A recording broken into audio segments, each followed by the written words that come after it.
So what is infant and toddler care? Infant and toddler care involves nurturing, caring, and providing a safe environment for the infants and toddlers in our care. Now, this care must strive to meet the physical, cognitive, psychological, and social needs of the infants and toddler in your care.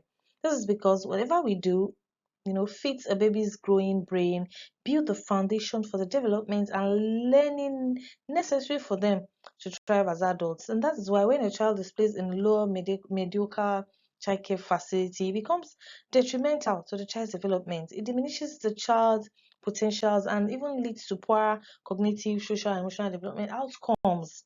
So, infant and toddler care is not just all about handling them and meeting their needs, it also involves ensuring that the care offered to that child foster their learning and development. So that is what infant and toddler care is. So it's very important. You have to be balanced. You're nurturing, you're caring, you're providing a safe environment and ensuring that those care also meets the physical, cognitive, psychological, social, emotional needs of the infant and toddler in your care. So this is very, very important, and that is what infant and toddler care involves.